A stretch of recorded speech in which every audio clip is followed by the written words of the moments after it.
بسم اللہ الرحمن الرحیم۔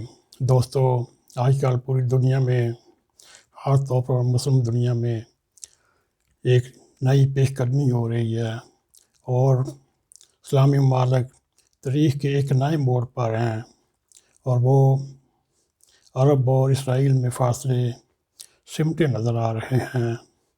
اسرائیلی وزیر اعظم نیتن یاہو اور سعودی ولی عہد کی ملاقات ہوئی۔ سعودی عرب میں ملاقات میں امریکی وزیر خارجہ بھی موجود تھا۔ عالمی میڈیا اس ملاقات پر چیخ رہا ہے۔ اگر یہ خبر سچ ہے تو یہ عالمی سیاست میں بہت بڑی بریکنگ نیوز ہے۔ دوستو، اگر آپ کو ہماری یہ ویڈیو پسند آئے، اس کو لائک بھی کریں، شیئر بھی کریں، اور ضرور کمنٹ سیکشن میں جا کے اپنا اظہار خیال کریں اور ہمیں بتائیں آپ کو یہ ہماری کاوش کیسی لگی۔ اس کے ساتھ ہی ہمیں سبسکرائب بھی کریں تاکہ آپ کو ہماری تازہ بتازہ ویڈیو فوراً ملتی جائیں۔ آگے چلتے ہیں۔ یو اے یعنی یونائٹڈ اسٹیٹ امارات، بحرین، سوڈان پہلے اسرائیل کو جا ملے۔ اسرائیل سے یہ دوستی عربوں کے لیے کیا رنگ لائے گی؟ عرب ممالک کل کے دشمن یا سجن گلے لگانے میں اتنے بے چین کیوں؟ پاک اسرائیل ناراضگی کیا ہمیشہ سے قائم رہے گی؟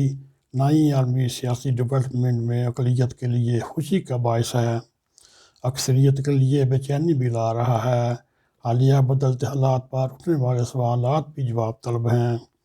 ایک طرف سعودی عرب پاکستان کو دیے ہوئے قرض واپس لے رہا ہے، 2 ارب ڈالر اس نے واپس لے لیے، اور جو تیل فروخت کیا اس کے بھی پیسے مانگ رہا ہے۔ ماہرین کہتے ہیں یہ سعودی عرب میں اسرائیلی وزیر اعظم و ساتھ کے چیف، ساتھ ہی امریکن وزیر خارجہ ایک جٹ میں آئے۔ انہوں نے خفیہ مقام پر سعودی ولی عہد سے ملاقات کی۔ مسئلہ یہ ہے، حالیہ امریکی انتخابات کے نتائج نے سعودی عرب سمیت کئی ممالک کو پریشان کر دیا۔ جو بائیڈن کی کامیابی کے بعد سعودی عرب ڈرا ہوا ہے کہ نئی امریکی صدر کیا کرے گا۔ سعودی عرب امریکہ میں اسرائیلی لابی کی سپورٹ چاہتا ہے۔ سعودی عرب نے اسرائیل اور ترکی دونوں کی طرف دوستی کا ہاتھ بڑھایا۔ سعودی عرب نہیں چاہتا کہ اس سے امریکہ کے تعلقات خراب ہوں۔ کیا یہ سعودی عرب کی یہ کوشش کاریگر ثابت ہوگی یا نہیں ہوگی؟ پہلی بات تو یہ ہے، امریکہ کی فارن پالیسی میں نہایت ہی اثرات پڑے ہیں۔ 4 مسلم ممالک کی امریکہ کی فارن پالیسی سے تباہ ہو گیا، جس میں لیبیا اوباما ہیلری کی وجہ سے تباہ ہوا۔ شام میں اسد کے پیچھے روس اور حزب اللہ نہ ہوتے تو یہ بھی لیبیا جیسا ہوتا۔ عراق اور فلسطین اور افغانستان کا حال بھی آپ سب کے سامنے ہے، اس میں آپ یمن کو بھی شامل کر سکتے ہیں۔ افغانستان اور عراق کی صورتحال نے امریکہ کو نقصان پہنچایا۔ ٹرمپ نے اپنی نئی جنگیں نہیں چھیڑی۔ جو بائیڈن، جو امریکی صدر اوباما کے زیر اثر ہیں، یہ ان کی طرح گنے ہیں، اور ایسے لوگ خطرناک ہوتے ہیں جو خطرہ دنیا کو بے چین کیے ہوئے ہے۔ جو بائیڈن کی جیت نے ایران نے بھی اپنی خوش فہمیاں بستہ کر لی۔ ایران کو امید ہے اب پابندیاں نرم ہوں گی۔ ایران کے لیے یورپ میں تجارت راستے کھلیں گے۔ ایران پر پابندیاں نرم پڑنے سے پاکستان کو بھی فائدہ ہوگا۔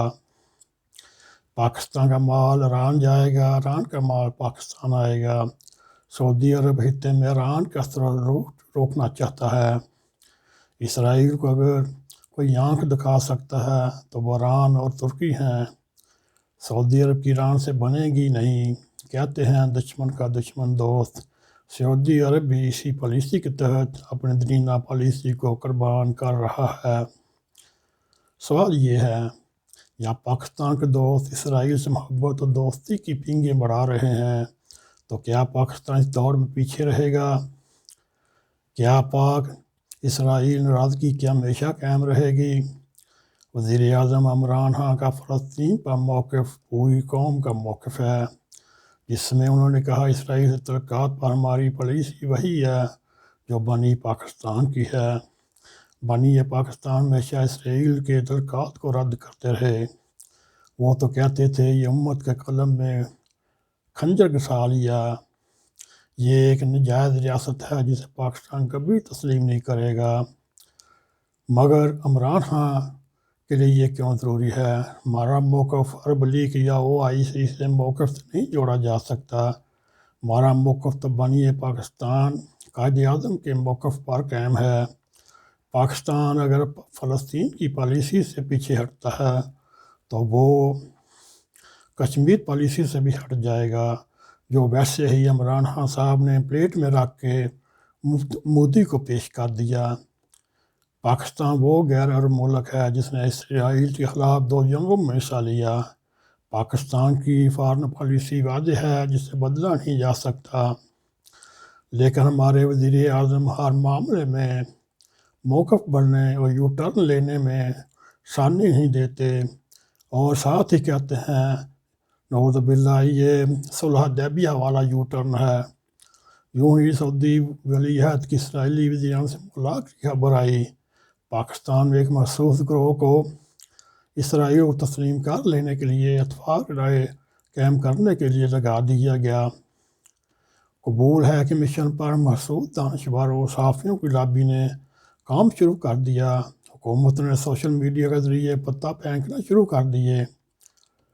ماضی میں یہ بتاتا ہے ہمارے وزیر اعظم اونچائی پر جا کر چھلانگ لگاتے ہیں، اور اس معاملے میں بھی کچھ ایسا ہی ہو سکتا ہے۔ اگر ایسا ہو تو ان کے پیروکار اسے تبرک کے طور پر قبول کر لیں۔ اس وقت جو تازہ صورتحال ہے، بلوچستان میں جو 11 ہزارہ کمیونٹی کے نوجوانوں کو قتل کیا گیا، ذبح کیا گیا، وہ آج 5واں دن ہے۔ -7 سردی میں، شدید سردی میں دھرنا دے کر بیٹھے ہوئے ہیں۔ ہمارے سردار پرائم منسٹر عمران خان ہمارے پاس آئے، ہمارے مسائل سنے، ہمارے سروں پہ ہاتھ رکھے تاکہ ہم اپنے پیاروں کی میتیں دفنا سکیں، مگر وہ ایک ایسا وزیر اعظم ہے جو اپنی انا کی وجہ سے اور حدرامی کی وجہ سے یا ڈیٹ پان کی وجہ سے آج 5واں دن ہے وہ افغانستان کوئٹہ نہ آ سکا، ان لواحقین سے اظہار افسوس نہ کر سکا، ان کو حوصلہ صبر نہ کہہ نہ سکا۔ ناظرین، اس سے آگے میرے پاس اور کچھ الفاظ نہیں۔ اللہ تعالیٰ پاکستان کی حفاظت کرے، اور جتنے اس میں رہنے والے ہیں ان کو اپنے خیر وفیت میں رکھیں۔ ناظرین، اگر آپ کو یہ ویڈیو پسند آئے اس کو لائک بھی کریں، شیئر بھی کریں، اور کمنٹ سیکشن میں جا کے ضرور آپ ہمیں بتائیں ہمارا یہ پروگرام کیسا لگا۔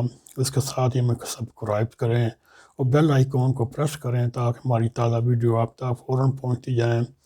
اب نیم کھوکر کو اجازت دیں۔ السلام علیکم ورحمۃ اللہ وبرکاتہ۔